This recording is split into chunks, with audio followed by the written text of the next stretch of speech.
The following program presents principles designed to promote good health. It should not take the place of personal professional care. Viewers should always consult their qualified health practitioner before considering alternative treatment.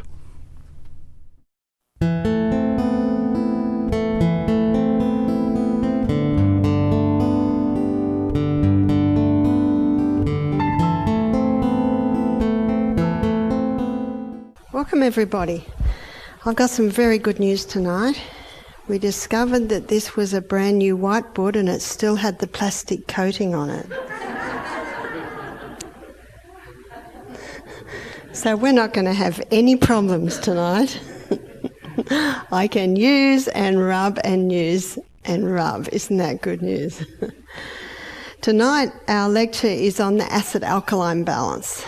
And if you've ever had a swimming pool, you test the acid-alkaline every morning, because if the water goes to acid, the pipes corrode. If the water goes to alkaline, algae grows on the pipes. Just as acid-alkaline is important in the swimming pool, in the garden, it is also very important in the body. So we'll begin by looking at the acid-alkaline scale. And as we go through this, we will see its importance. So at one end, we've got acid. This is the pH scale, and pH means potential hydrogen. When you dissolve acid in a solution, it gives off hydrogen ions. So pH means potential hydrogen. That's what you're testing when you test for acid-alkaline. Up the other end, we've got alkaline, and its reading is 14, and in the middle, we've got neutral. So neutral is neither acid nor alkaline. Blood has a reading on the pH scale, and blood's reading is between 7.35 and 7.4. If blood pH goes up to 8, the person will go into a coma and die of alkalosis. And if blood pH drops down to 7.22, the person will go into a coma and die of acidosis. So there cannot be much variation there, can there? And we don't have to worry about the pH of our blood, because there are two organs that are constantly monitoring and balancing the pH of the blood. One is the lungs, and this explains why when you did your high intensity this morning, which I'm sure you all did, as you started to go running up those hills or on your exercise bike or on your push-ups, notice your breathing changed. Your breathing starts to go very, very deep. And the reason for that is that all the little muscle cells are burning more oxygen. They're giving off more carbon dioxide, lactic acid, creating a more acid condition in the blood. And so the brain says to the lungs, breathe deep, because oxygen alkalizes. And when you're breathing out some of the carbon dioxide, which creates an acid environment. So it's in that way that your breathing helps to control the acid-alkaline balance. The other organ that has a part to play in monitoring this is the kidneys. Now, the kidneys do it in a fascinating way. So let me show you how this happens. This is the smallest unit in the kidney, and the most important. It's a nephron, and this is the little Bowman's capsule, which is the little filtering unit. Now, there are 1 million in one kidney, so we have approximately 2 million of these. And in those little filtering units, the blood is filtered. And then the blood weaves around these tubules, and then it comes out into the bladder where it's urinated out. So the blood comes in, it weaves around the filtering units, and then it comes out and weaves around the tubules. In your kidneys, which is basically like this, those little filtering units are all on the edge, like this, called the cortex. And these tubules basically weave like that. into the ureter, into the bladder, and then there's the ureter from the other kidney. So that's what it looks like. In a 24-hour period day, those little filtering units filter 1,800 litres of blood. Now, we don't have that much blood, but every 2 minutes, 1.2 litres is being filtered, so it's continually going through. Out of that 180 litres of blood, 1,800 litres of blood, 180 litres of filtrate is filtered out. But we only urinate 1.5 litres. Aren't you glad we don't urinate 180 litres a day? Otherwise you'd be leaving this lecture every 5 minutes. God is good. What an amazing body we live in. Well, where's the other approximately 160 litres? Well, there's a reabsorption in the tubule area. So with this little Bowman's capsule, this little filtering unit in the kidney, and there they all are on the edge, the blood comes in, it's filtered, the filtrate goes around the tubules to be urinated out, but notice how the blood weaves around the tubules. And it is in this reabsorption area where your pH is being monitored. Now let's say the pH of the blood is getting too acid. Well, it is here that extra acid is dropped into the tubules to be urinated out. But let's say the pH of the blood is getting too alkaline. It is here that extra acid is pulled out of the tubules and back into the blood. So every 2 minutes, 1.2 litres is being filtered. So there's this constant monitoring to keep the blood pH within that range. And you can see why. Otherwise we die. Did you know your body's ever trying to keep you alive? In this reabsorption area, a couple of other things happen too. Blood pressure is also monitored, balanced. Sodium and water levels in the body are also monitored and balanced in this area. You'll never look at your kidneys the same again, will you? No wonder it's important to be mindful of the kidneys. I love the proverb, Proverbs 14 verse 6, knowledge is easy to him that understands. When you understand how this is all balanced, then you have the knowledge on how to treat the kidney. And what does the kidney love? The kidney loves it when your blood is thin. How do you make your blood thin? You drink 2 litres of water a day. And on a day like today, whoa, I didn't realise New Zealand got this hot. It was a beautiful day. On a day like today, we need to be sipping a lot of water. And did you try that salt? You see, because the more you perspire, the more salt that you lose. It's not rocket science, is it? And as I showed you last night, the misconception has come because of this refined salt, only containing 2 minerals, but we need all the minerals. So it is in that way that sorry, isn't it wonderful? I can rub it off. It is in that way that your lungs and your kidneys are constantly monitoring and balancing the pH of your blood. So the pH of your blood cannot change, as you can see. No need to have your pH of your blood tested, because it'll be the same. But the pH at the cellular level can change. Now, the pH at the cellular level should be approximately 6.5. Now, that's very slightly acid, and there is a reason for that. You see, the most acidic substance is sulfuric acid. And sulfuric acid travels at the speed of light. The most alkaline mineral is calcium. And on the scale of speed, calcium doesn't even move. So it's a speed thing. Let me give you an illustration. The hydroponic gardener is always testing the pH of the water that the roots of his plants sit in, because if the water goes too acid, the roots burn. If the water goes to alkaline, he doesn't get the speed of uptake of minerals out of the water and into the plant. Can you see it's a speed thing? Now let's go to our cell. Now, we've been going into the CBD, the central business district of the human body. Do you remember? We'll just do a half cell today. Half cell. Remember the glucose goes in and there's a 20-step pathway? Okay, students, how much energy does that give us? 2 units of energy.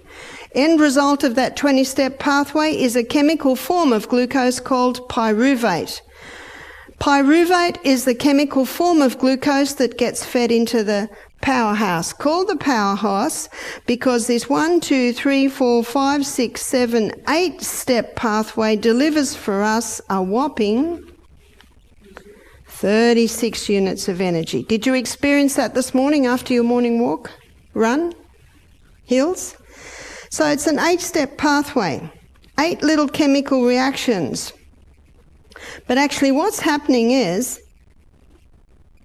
that's an oxygen pathway. What's happening is every chemical reaction you're getting sometimes 3 units of energy, sometimes 4 units of energy. So at every chemical reaction it's giving off that energy. Now, if the cellular level is getting too acid, that's all going too fast. If at the cellular level it's going too slow, it's all going too slow. And our body runs according to precision balance. Can you see why? Ideally, the cell is slightly acid, so you get that speed of working in all your little chemical reactions. The gardener aims for a soil pH of 6.4. Very close to the cell. The Bible says in Genesis 3:19, we come from dust, we go back to dust, we're dust. Interesting to note that the soil and the cell, very similar pH. But in a cellular pH of 5.5, that is where cancer thrives. And in a cellular pH of 5.5, this is where fungus thrives. And earlier in the week we looked at the fungal link with many diseases. Where does Coca-Cola sit? 2.6. That's Coke. And it might come as a great surprise to you, but some people drink it. It's true. Many are sick through ignorance. They don't realise it. You have a look at Coca-Cola, the most fantastic advertising campaign that's ever been embarked on surrounds Coca-Cola. And you know why? Because they've got nothing else. It's a poison. It's probably good to clean the oil off your cement pathway. I can't think of anything else that it has any use for. I don't know about you, but some of my family and my friends break every law of health every day. Let's have a quick look at these laws. Law number 1 is pure air. And if someone's breathing in bad air, especially while they're sleeping, we spend a third of our life in there, mouldy pillows. Has everyone had a look at their pillows? Today was a good day, yeah, to put your pillows and your quilts out in that sun. Where I'm sleeping at the moment, my bed and Amelia's bed, we've got twin beds there, flood with sun in the morning. Very, very nice. It's wonderful if the sunshine can get into that bedroom. You see, we spend a lot of time in that bedroom. So if you've got trees around your bedroom window, cut them down. You've got to have nice pure air while you're breathing. Bad air, which basically is usually mouldy laden air, creates an acid condition. Law number 2 is sunshine. And I'm sure everyone got their vitamin D today. Too much sunshine, not enough sunshine, creates an acid condition.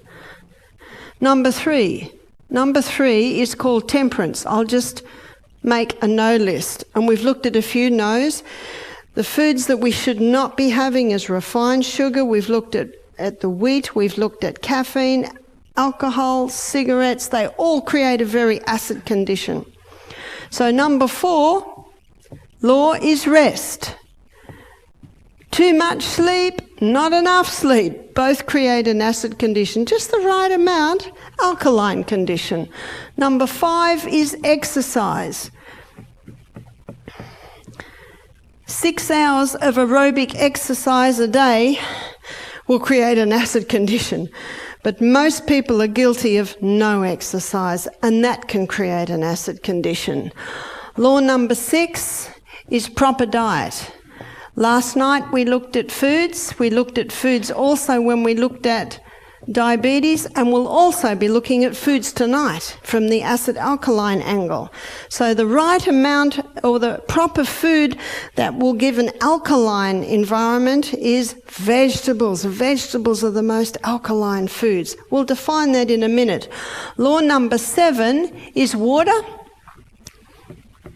We've looked at this a few times. Very important to drink adequate water. I haven't met anyone who drinks too much water yet. In fact, Dr. Christopher in America, he said, here's a sign to see if you're drinking too much water. Put your head on the side, and if the water comes out your ears, in other words, it's almost impossible to drink too much water. The only way you can drink too much water if you're not also having adequate salt. And the 8th law is trust in divine power. So basically, trusting in divine power takes in all the emotional, really mental and spiritual aspects of disease. And you can have someone doing, don't know where that came from, should be power. You can be doing everything all right. You can be going to bed early, have a nice clean bedroom. You can be eating the right food. You can be exercising. But if you're totally stressed out and anxious about everything, that can create an acid condition.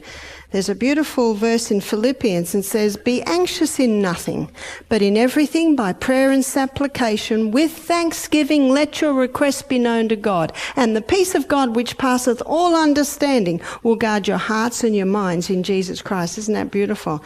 And there's another one in Isaiah 26 verse 3. It says, thou wilt keep him in perfect peace, he whose mind is stayed on thee, because he trusteth in thee. That's an alkaline condition. So some of my family and friends break every law every day. Lungs and kidneys are challenged. They're struggling, and then on top of that, the person has a can of Coke or a coffee with a few teaspoons of sugar. Lungs and kidneys were already challenged. Blood pH starts to drop, 7.35, 7.34, 7.33. Alarm bells go off, and the last resort buffer system is called on. Calcium, the most alkaline mineral, is pulled out of its biggest storage house. Where's that? The bones. It comes into the blood in a form of calcium phosphate. It's like a crystal form. It immediately alkalizes that rising acid environment in the blood. 7.33, 34, 35.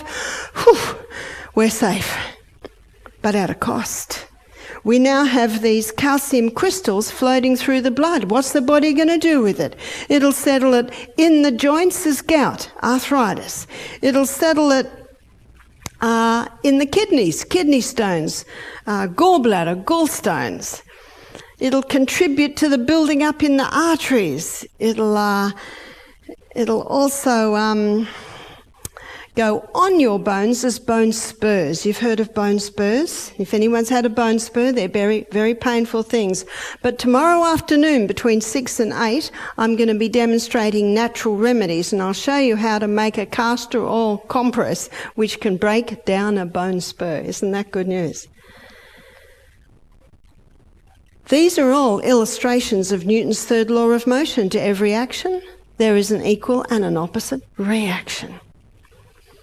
But what probably affects the acid-alkaline more than anything else that we do really is the food that we eat. So what I'm going to do is I'm going to make a list of alkaline-forming foods, and I'm going to make a list of acid-forming foods. The most alkaline-forming food that you can put into your body is the lemon. And you might say, no, the lemon's acid. Well, it's acid where it should be. There is only one part of your body that should be acid. Where's that, students? Stomach. In fact, if someone says to me, I've got a very acid stomach, I say, fantastic. It should be, because that's the only thing that can break up all those little chemical bonds in your protein. You see, it's in the stomach that protein's broken down, and that's how we break up the protein into amino acids. And then I say, but how do you know it's acid? Well, I can feel it. So my next statement is, well, you mustn't have a very good lining on your stomach, because I can't feel my acid. Well, why would someone have a thin lining on their stomach? Because of dehydration.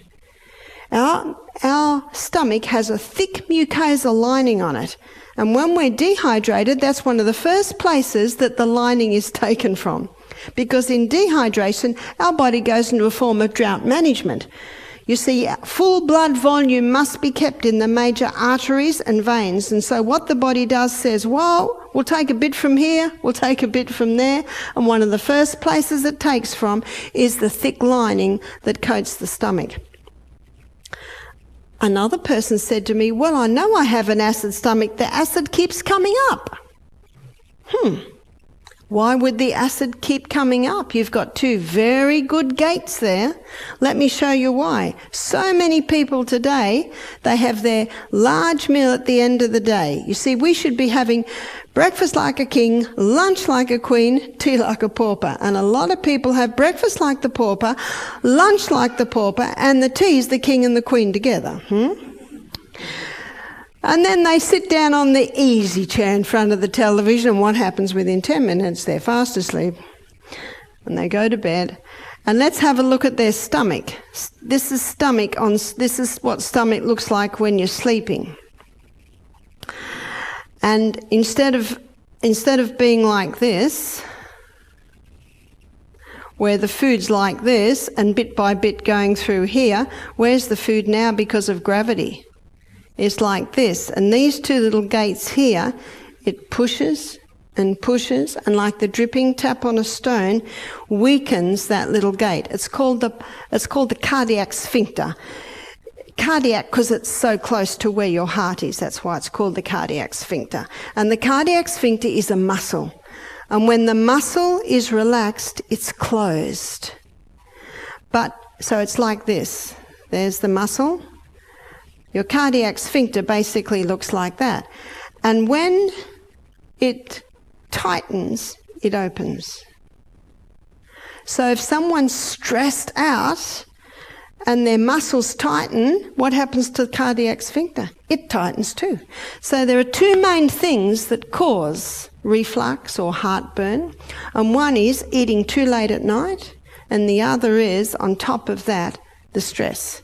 Everyone that comes to Misty Mountain Health Retreat with reflux or heartburn goes home without it, because we serve breakfast like a king, lunch like a queen, tea like a pauper, and if they have a reflux problem, I give them magnesium 4 times a day with the 2 main meals, with the thin soup we serve at night, and then just before bed, and they have no more. Now, what most people go on if they have reflux is Nexium. You've heard of Nexium? And all Nexium does is stop the acid, so the acid doesn't come up. But that makes no sense at all. What's going to break the protein down now? And do you know what research is showing?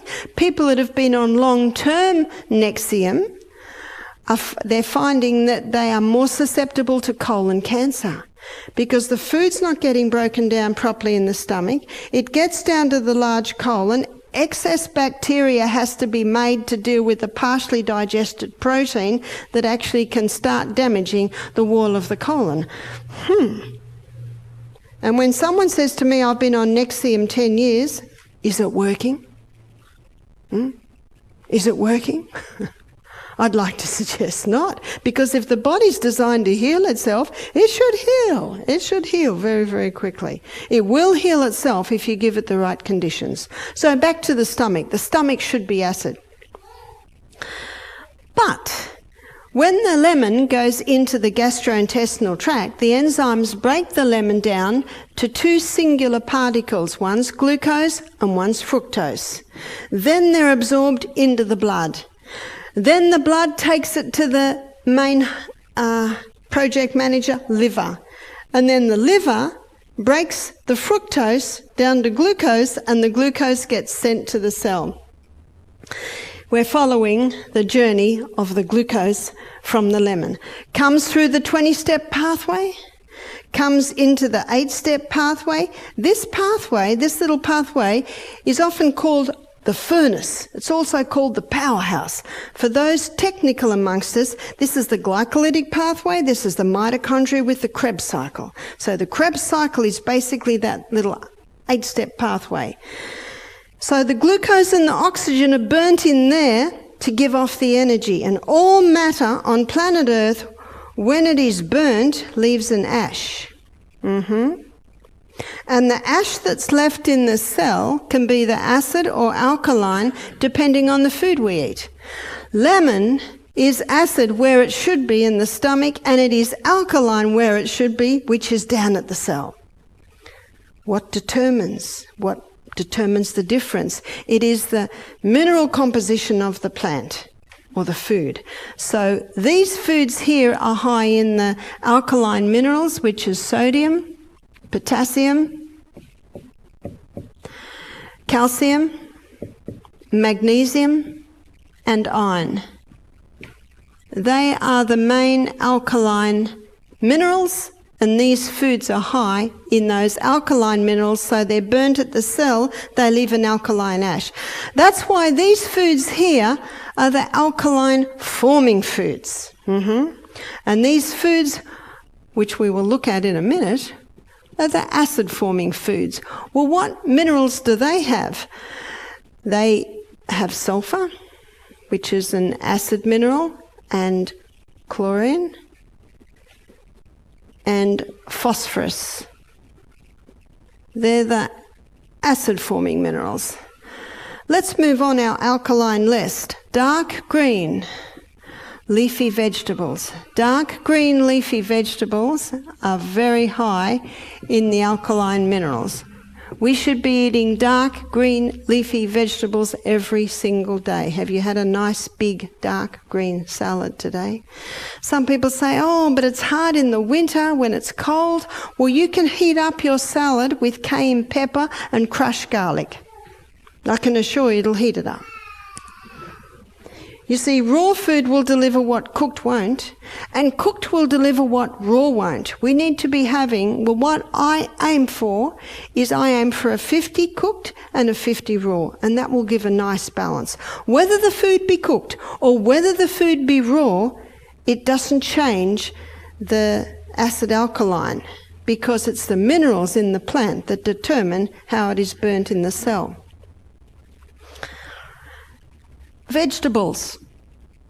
Vegetables also have an alkaline effect.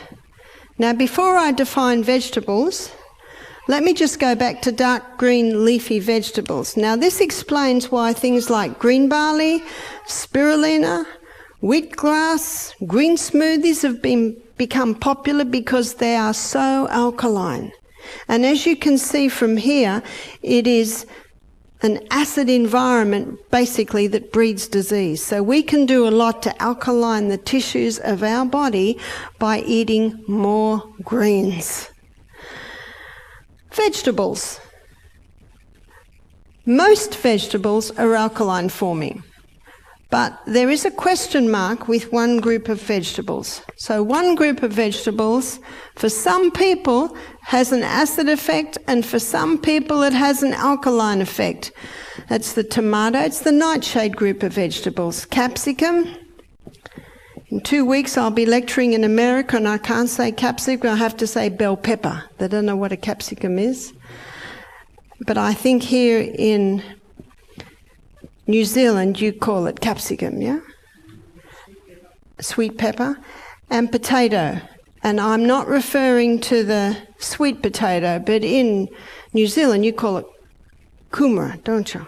but in Australia we call it the sweet potato. I'm not referring to that. I'm referring to what's commonly called the Irish potato. These are from the nightshade family, and if someone has an inflammatory condition in their body and they eat these foods, it can accelerate the inflammation. Let me give you the story of a lady and her husband that came to our health retreat. They were in their probably early to mid-70s, and the lady said to me, do you know, 2 years ago we booked ourselves into an aged care facility. She said we were late 60s. She said we're both a bit overweight. She said I had quite a bit of arthritis. My husband had some gout. And our daughter gave us a set of your DVDs. She said we watched them. We learn about exercise, drinking more water, breakfast like a king, lunch like a queen, tea like a pauper. We heard the acid alkaline and about the nightshades, and we thought, we're retired now, we can do what we want. Let's give this a go. She said within 6 months they'd both lost 10 kilos. She said the pain from her arthritis had gone. She was off all her medication. Even the joints were going back to normal. Did everyone hear that? The joints in a lady in her late 60s are going back to normal. She said, we booked out of aged care. She said, we bought a big van and a car and we decided to travel Australia. And they got to mid-east coast, came into our health retreat, which is about an hour off the highway, and spent a week with us doing our health program. You could not wipe the smile off this lady's face. She said, I'm early 70s now. She said, I feel better now than I felt in my 40s. How many people don't realise how good they could feel? Life should be good. Right up till the day we die. And there is a formula. She said to me, I haven't eaten any of these foods for over a year now. She said, do you think I could start eating them? I said, give it a try. Who will tell her? Her body will tell her. How will her body tell her? Well, some people say as soon as they eat some of those foods, the joints start aching. One lady said, well, my joints don't ache straight away, but it repeats on me. So there are different ways that it may speak to you. My mother died at 51, a cripple in a wheelchair with rheumatoid arthritis. She was wheelchair bound for the last 6 years of her life. Now, I have strong inherited genes towards rheumatoid arthritis. I have a loaded gun, but I'm not going to pull the trigger. Remember, genetics loads the gun, lifestyle pulls the trigger. My mother did not know that her cups of tea and her white bread and her white biscuits and her meat, as you will see, she didn't realise that she was eating all the acid foods. So many people are sick through ignorance, isn't that right? Every now and then, some of my joints start knocking. What do I mean like that? Well, my left knee sometimes knocks. You see, when I was 50, I did a skydive with my daughter for her, let's see, she was 20, I was 50. She wanted me to do a skydive with her for her birthday, so I did. And I didn't land quite right, and I was on crutches. Something happened to the foot. Now, that foot's perfect now, all healed. But because I put so much weight on this knee, I think this knee was a bit challenged. And every now and then, that joint gets a little sore. Now, when it gets sore, what's my body saying? Excuse me, could you do something here? So whenever it gets sore, I might drastically drop the nightshades, concentrate more on the alkaline foods, and I usually take high-dose turmeric. And then after about a month, it stops again. It's perfectly all right now. And that's what you'll find every now and again, and it's usually because of our genetic weaknesses, there'll be a little knock. How nice to know what you can do to relieve that knock, because you know what the drugs do. We've got a knock. All the drugs do is they quieten it. But what's still happening, even though you can't hear it? It's deteriorating more and more. So there's a question mark. I don't know what your body will say to you. This is what my body says to me. A little tomato. Organic I can handle, homegrown most days. Capsicum, my body says don't even think about it. Now I choose not to eat it, but if I have a dish with capsicum in it, it repeats on me all afternoon and my energy levels just go bang. We were at, Amelia and I were in Devonport today. A friend took us around and we had Mexican for lunch. And it was a nice kidney bean stew with avocado.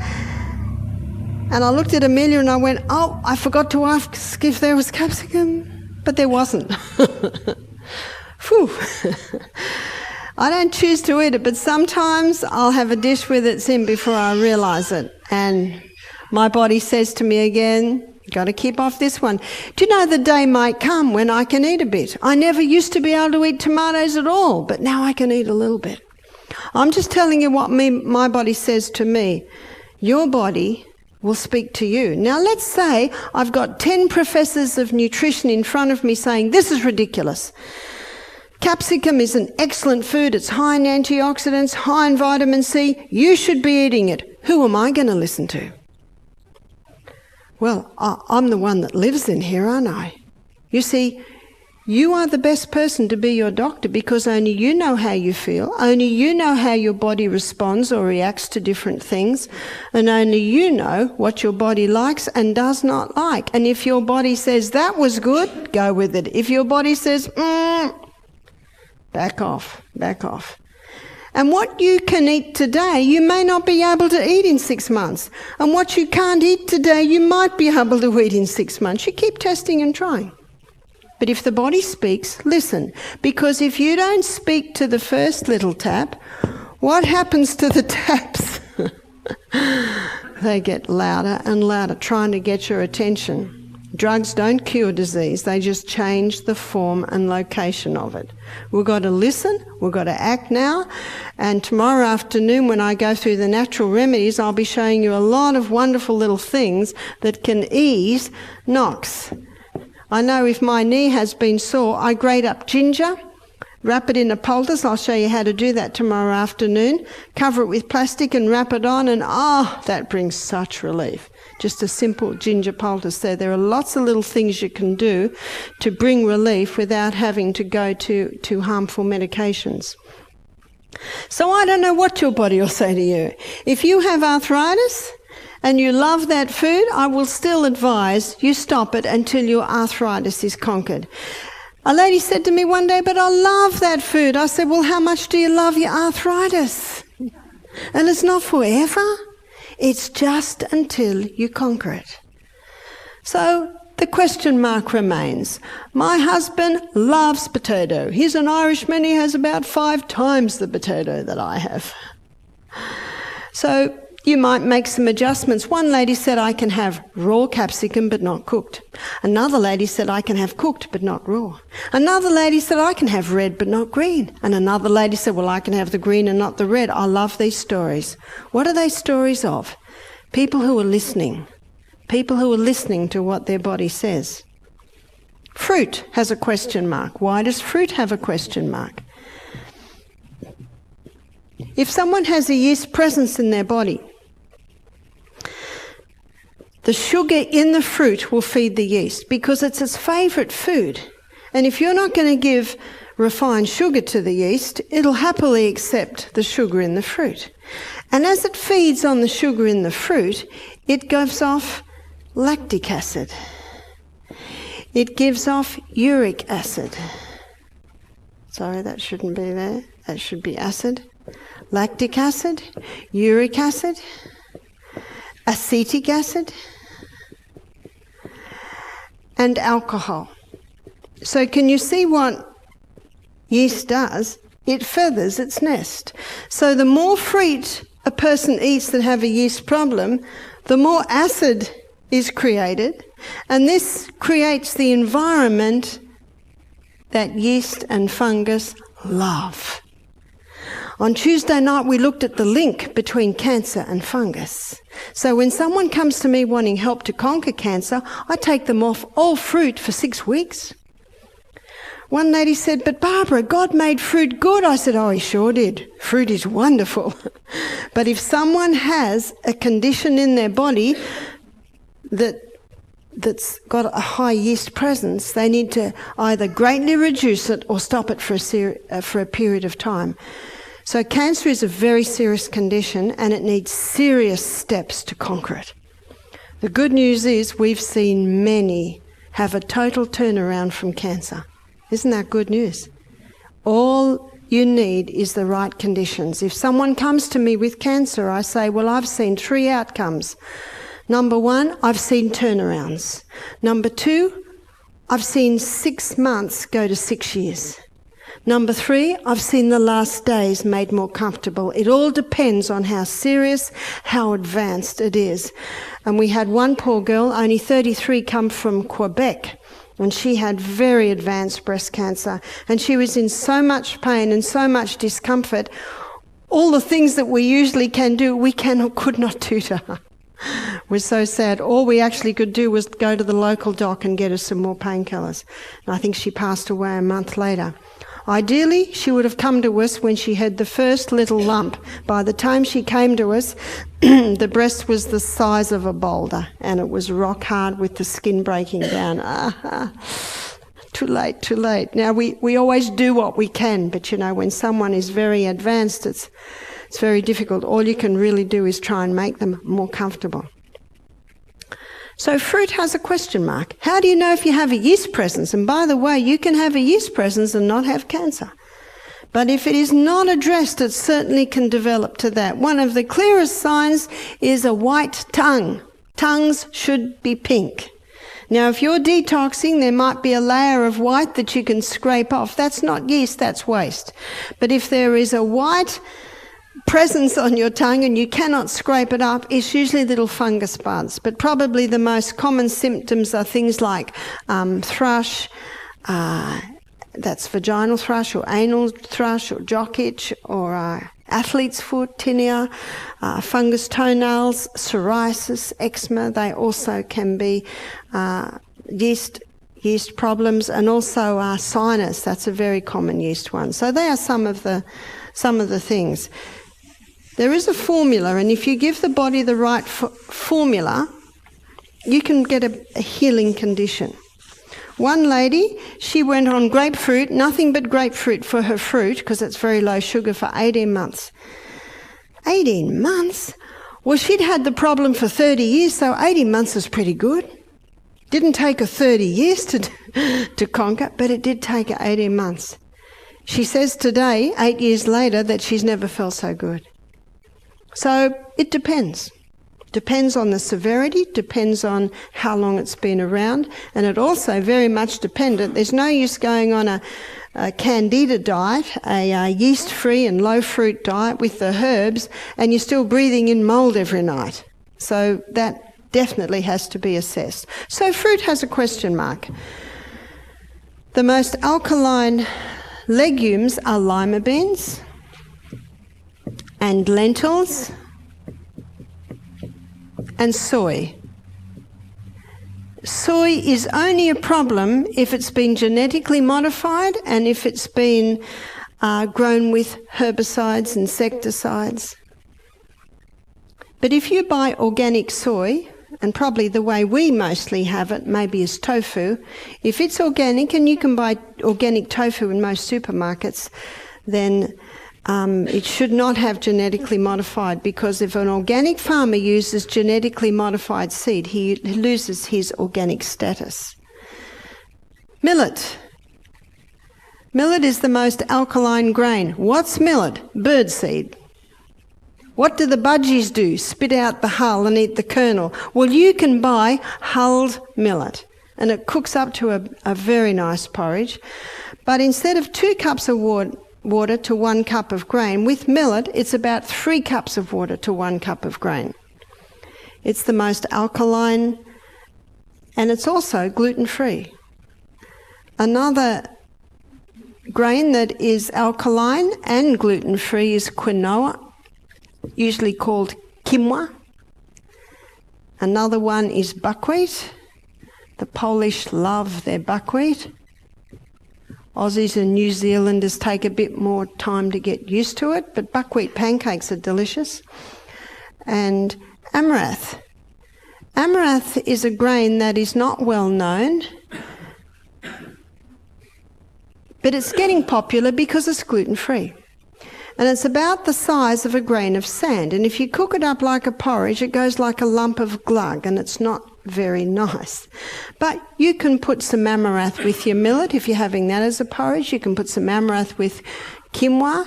You see, amaranth is phenomenally high in calcium, in protein, so it's an excellent grain. You can also have it as a flour in some gluten-free mixes. If you do buckwheat pancakes, you can put a bit of amaranth in there. It'll help to bind it. Spelt and kamut. Now, the first 4 grains are gluten-free, whereas these 2 have a very fragile gluten structure. So let me give you the wheat story. I will go over it again, and I did last night, but I'm going to go into it in a bit more detail tonight. And for those who weren't here last night, I'm going to give it again. When God made wheat, that wheat was called inkhorn wheat, and it had a very fragile protein or gluten structure. Fragile protein or gluten structure means very easy to be broken down in the grinding, in the cooking, in the enzymes in them, and the chewing. Fragile structure means easily broken down, easily digested. A few thousand years ago, that inkhorn did a wild hybrid with a field grass and came up with the Emma wheat. So the Emma is another strain of wheat.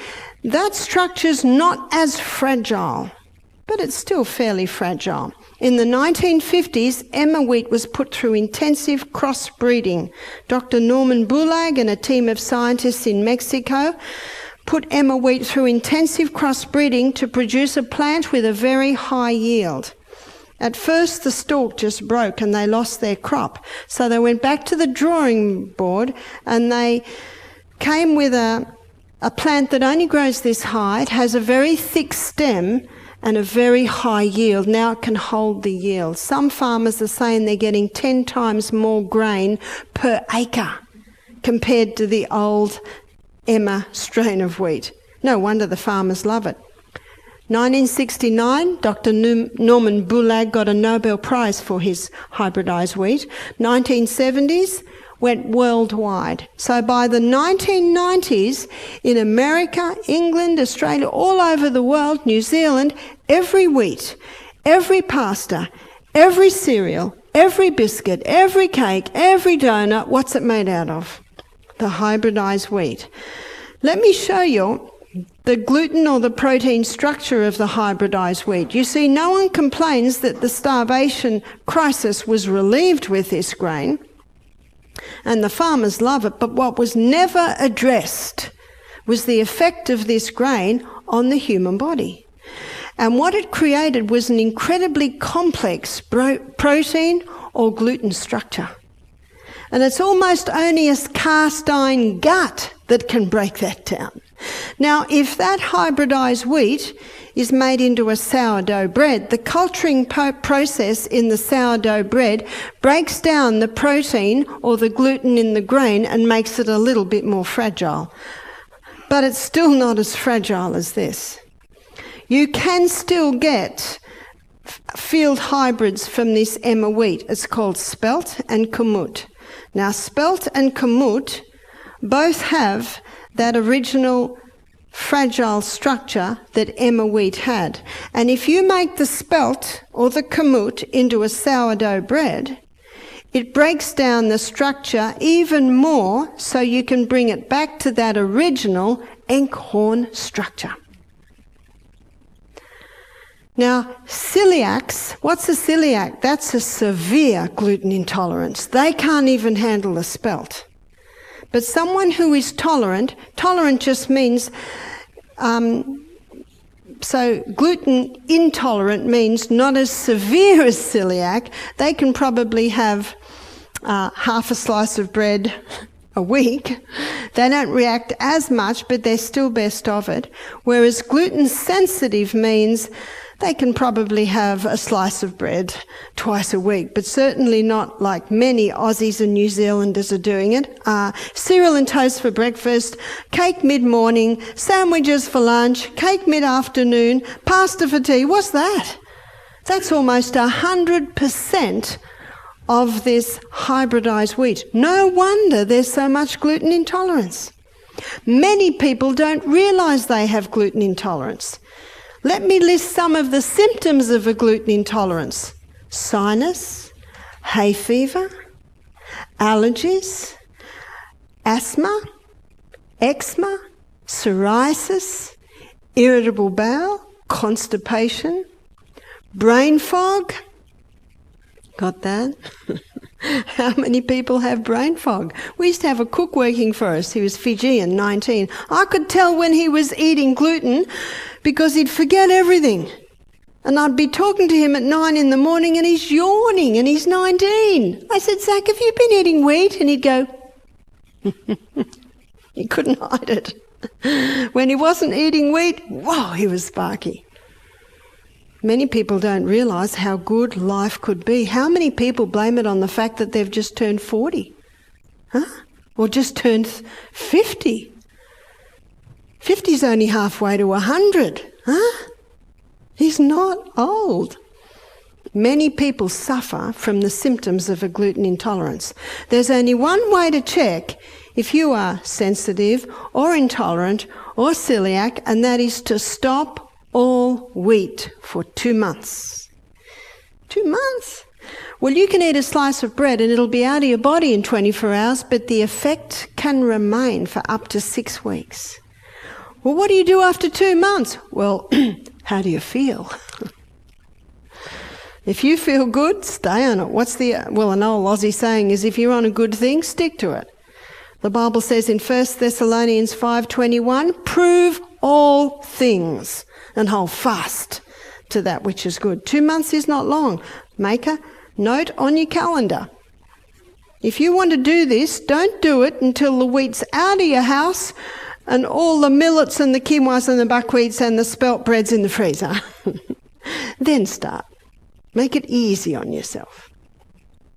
No wonder there's so much gluten intolerance, but there's more. Aussies and New Zealanders, they're just overdoing the wheat. And as I showed you on the diabetic night, it's this overload of this wheat that is a big contributing factor to the diabetic pandemic that we're seeing today. It's nothing short of a crisis, I should say. Nothing short of a crisis. So many. But there's more. The wheat in Australia is grown with superphosphate. It kills the microorganisms in the soil, locks up the calcium in the soil, so the wheat is deficient in all the basic coenzymes that are required to digest it. There's more. Children are being fed food too young. See, the first teeth we get is 4 at the bottom, 4 at the top, and they're called milk teeth. Do you know why they're called milk teeth? That's all babies should have. You find a lactation consultant, you find a nurse that's been a nurse for 50 years, and she will tell you that when she was a young nurse, babies were just fed milk. Well, what's this big thrust to feed babies food?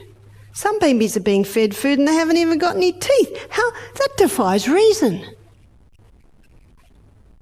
One lady said, my baby won't chew. I said, does your baby have any teeth? No. Well, no wonder it won't chew. It's like a young Fijian girl. She said, my baby's crying all night. How old's your baby? 5 months. Does your baby have any teeth? She said, no. I said, well, the baby, are you giving the baby any food? I just started today. I said, why? My auntie and my mother and the old ladies and the baby health centre said I must be giving my baby food. Now here's this roly-poly, gorgeous-looking baby that's obviously thriving well on just the breast milk. I said, no, the baby has no teeth. Oh, she said. I saw her a week later because I was in Fiji for 2 weeks. I said, how's your baby? She said, very happy. I said, are you giving the baby food? No food. And oh, how easy is that, not having to make food for baby. I said, what did your auntie and your grandmother and your mother say? They said, why aren't you giving the baby food? She said, but the baby has no teeth. And they were silenced. It defies reason. You know, there's been a death and no one attended the funeral because no one knew he'd died. It was the death of common sense. But let me tell you how serious this thing is. A baby doesn't get molars, they're the next ones, until the baby is anywhere between 16 and 20 months of age. And when the molars come through, what are molars? They grind. The little glands in the mouth now produce ptyalin. Ptyalin is an amylase. It's the enzyme that breaks down starch. Now, do you know what this means? A baby has no ability to break down starch till they have molars. So all the babies that are being fed, and it's not the mother's fault, they're just doing what they're told, and the mother just wants to do the best by her baby. But the babies are being fed this pulverized slop. Sorry, I'm not interested in eating slop. I never made baby food. I never gave my babies any food till they had teeth. Now, when they had the 4 at the top, the 4 at the bottom, maybe a couple at the top, I used to give them little bits. That's taste time. Say a cob of corn with all the corn eaten off it, and they suck away on that. Or a hunk of celery, or a hunk of apple in a net bag. Just little suck things, little taste times. But they really weren't eating anything to speak of till they were about 16 months of age. In fact, my daughter Emma, she's got twin girls. They're 10 and 11 now. But when they were both 16 months old, they had not tasted food. You never hear such a thing, do you? These little ones are running down and they'd never tasted food. She said, one's got teeth, the other hasn't, so I'm not going to give it to one without the other. She was breastfeeding them, and she certainly used to drink about 8 litres of water a day, I think, to make enough milk for those babies. 100 years ago, babies didn't eat food. Did you know that? It's a recent phenomenon. Who's going to make money out of the mother that starts feeding her baby food at 4 months of age? Can you see that? The baby food companies. One mother rang me up. She said, my first baby, I used to give it food everywhere I went. I had to have little containers. She said, this baby, I'm not doing any of that. It's so easy. One lady said, but my baby keeps grabbing for food. They'll eat anything. They'll eat caterpillars. They'll eat... It's not that they're hungry. That's how they taste things. They'll put their big toes in their mouth. That's not the guide. The guide that a baby is ready to eat is it can sit, it can put things in its mouth, and it has the teeth to chew it. It's as simple as that. That's another reason why we're having this gluten intolerance. Because babies are being fed too young, and malabsorption syndrome is being setting up in the gut because food is reaching the intestines that has not been broken down. But there's another problem. Let me show you this. This is the villi that line our gastrointestinal tract. And as I showed you the other day, there is a thick turf wall lining our gastrointestinal tract, and it's made out of Lactobacillus acidophilus and Bifidus bacterium. Actually, it's made out of trillions, but those two are the permanent ones that all are made from. There's a literal jungle down there, or should be. But there are things that are knocking off our friendly flora. Antibiotics knock it off. Cortisone drugs knock it off. Nurofen painkillers knock it off. Contraceptive pill, statin drugs, they're all your cholesterol lowering medication. They knock off the gut flora. Now, these cells here are nourished by the gut flora. That's a happy cell. That's an unhappy cell. No gut flora to nourish it. When this hybridized wheat comes down into the gut, it's broken down to glutamorphine. What's morphine? It's an opiate derivative. So let's have a look at this. There's gluto, there's morphine.